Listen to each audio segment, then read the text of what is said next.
सरकार मुख्यमंत्री हमारे तो गार्जियन है, अभिभावक हम बिहार के मुख्यमंत्री है, उससे कोई नाराजगी नहीं है। कभी मेरा ट्रांसफर पोस्टिंग की बात नहीं है, सब अच्छा है, ऑल इज वेल।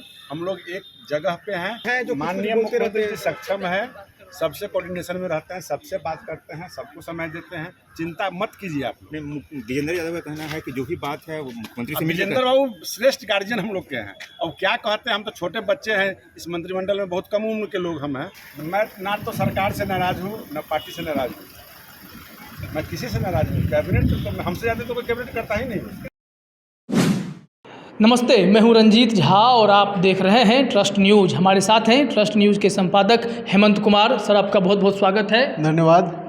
बिहार की सियासत में खास करके अगर बिहार एनडीए की बात करते हैं तो हमेशा कुछ न कुछ चलता रहता है। जदयू और भाजपा के रिश्तों की खबरें मीडिया में हमेशा बनी रहती हैं। दरअसल बिहार कैबिनेट की बैठक थी जिसमें मंत्री रामसूरत राय उपस्थित नहीं थे। इसके बाद सवाल उठने लगे कि क्या रामसूरत राय अभी भी नाराज चल रहे हैं, कोई बड़ा फैसला लेने वाले हैं। इस मामले में नीतीश कुमार के सबसे करीबी विजेंद्र यादव से बातचीत की गई। विजेंद्र यादव भी मंत्री हैं, उनसे जब पूछा गया कि ऐसा क्यों है कि रामसूरत राय नहीं आए हैं, तो उन्होंने कहा कि मंत्रियों को अपनी नाराज़गी जो है नहीं रखनी चाहिए।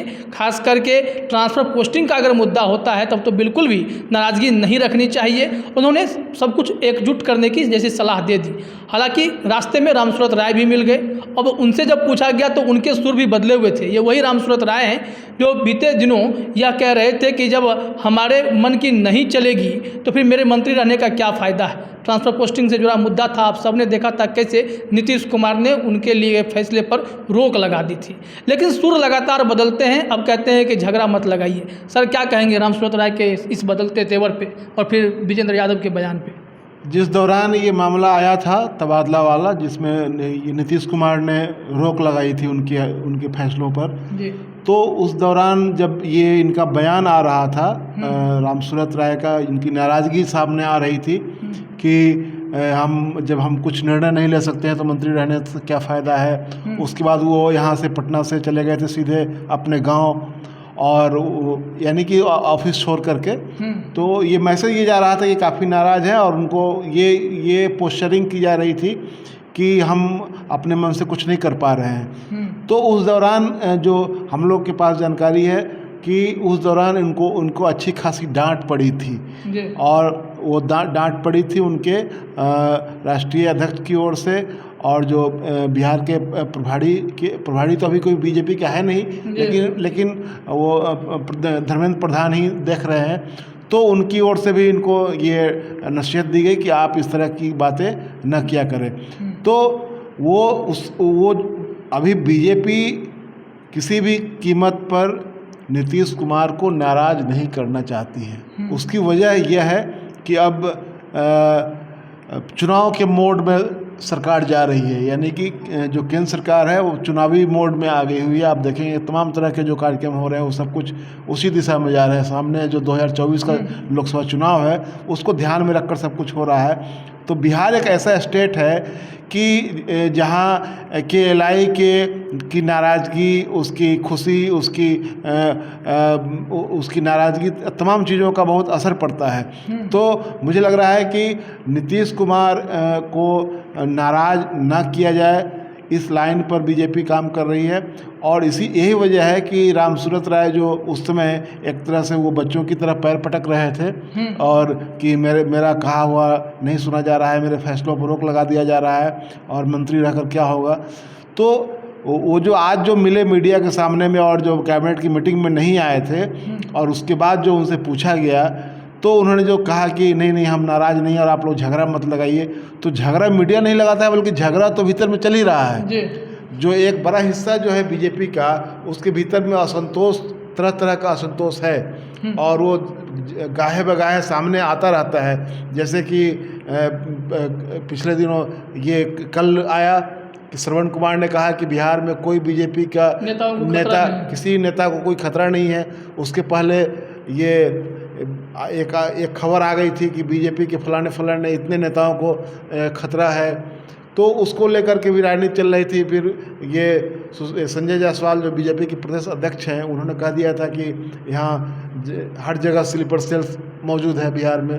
तो एक तरह से ये सरकार के लिए भी बहुत इम्प्रेसिव सिचुएशन थी और उसकी वजह से श्रवण कुमार को कहना पड़ा कि बिहार में कोई असुरक्षित नहीं है।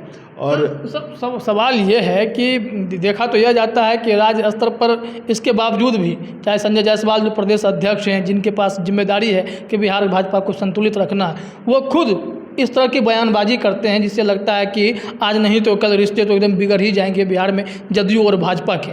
फिर थोड़ी देर बाद पता चलता है कि धर्मेंद्र प्रधान दिल्ली से पहुंच जाते हैं, नीतीश कुमार से मुलाकात करते हैं और चीज़ों को फिर कंट्रोल करने की कोशिश की जाती है। तो ऐसा क्यों है कि एक धरा जो है वो नीतीश कुमार को मनाकर रखना चाहता है, दूसरा धरा है कि बार बार विरोध करके इस तरह की बयानबाजी करके यह दिखाना चाहता है, चाहे प्रशासन पर आरोप लगा करके यह दिखाना चाहता है कि नीतीश सरकार का नेतृत्व जो है वो ढंग से काम नहीं कर रहा है।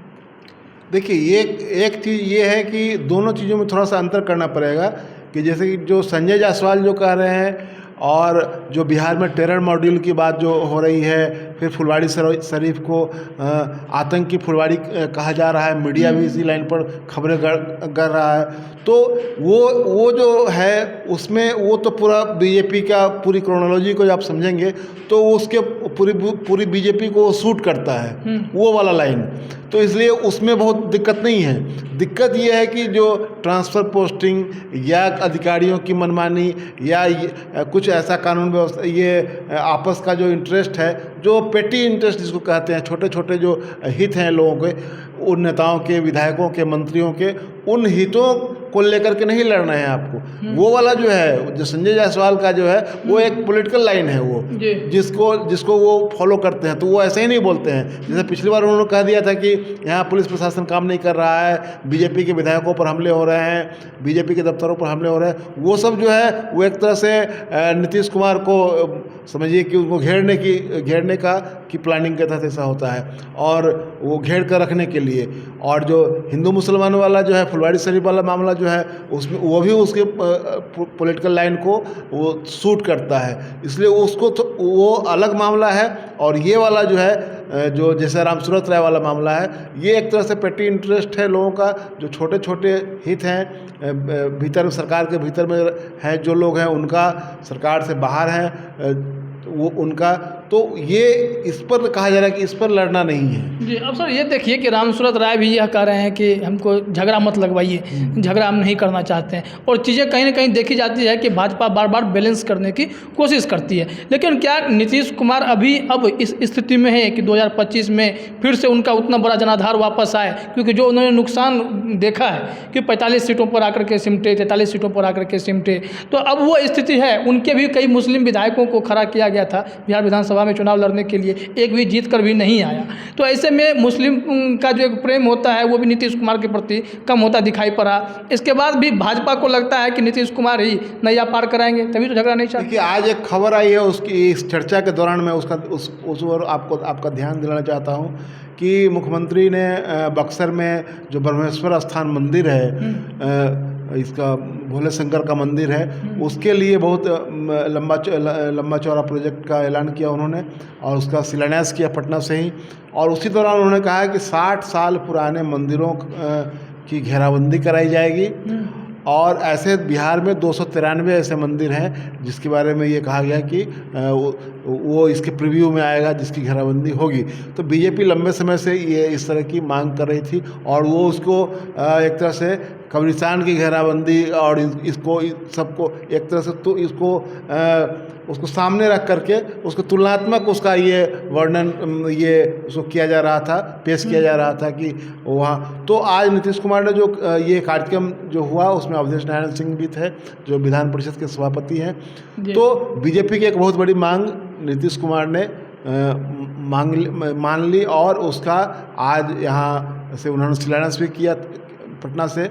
तो ये बीजेपी की लाइन को वो आज वाला जो कार्यक्रम हुआ वो सूट करता है उसको, क्योंकि उसको वो कि कब्रिस्तानों की घेराबंदी हो रही है तो शमशानों की क्यों ना हो, अब मंदिरों की सुरक्षा का सवाल उन्होंने वो उठा रही थी, तो नीतीश कुमार ने उसको मान लिया है। तो आप जो कह रहे हैं कि नीतीश कुमार कमज़ोर पड़े पिछले चुनाव में, तो जाहिर सी बात है कि अब तक ये चर्चा हो रही थी कि नीतीश कुमार को राष्ट्रपति बनाया जाएगा, उपराष्ट्रपति बनाया जाएगा, तो ये सारा एपिसोड खत्म हो गया। आज तो राष्ट्रपति का भी ये परिणाम सामने आ जाएगा।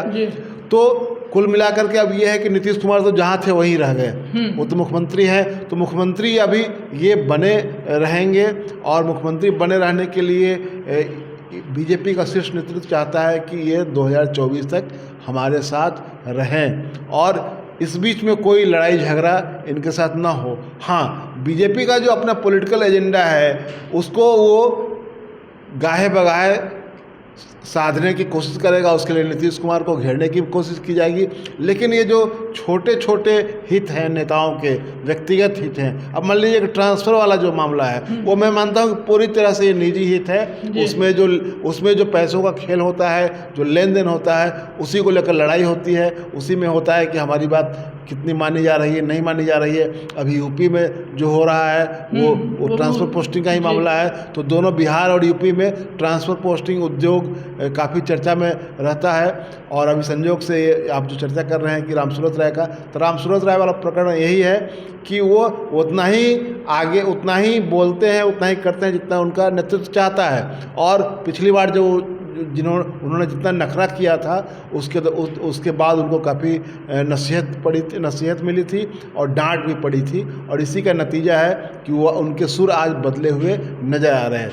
मतलब साफ है कि 2024 का लक्ष्य देखा जा रहा है कि मिलकर के कम से कम लोकसभा में भी नया पार किया जाए और साथ ही साथ 25 में विधानसभा चुनाव है। तो उस दृष्टिकोण से ही देखा जा रहा है कि तमाम चीज़ें, विवाद जितनी भी हो जाए, चीज़ों को ख़त्म करके एक साथ रहने की बात हो रही है। बिल्कुल, आप देखेंगे कि समय तो अब ये 2022 का आधा तो निकल चुका है, ये 7वां महीना चल रहा है। तो इसके बाद जब ये साल पूरा होते होते समझिए कि वो तो पूरा चुनाव, एक साल पहले तो लोकसभा चुनाव की तैयारी शुरू हो ही जाती है।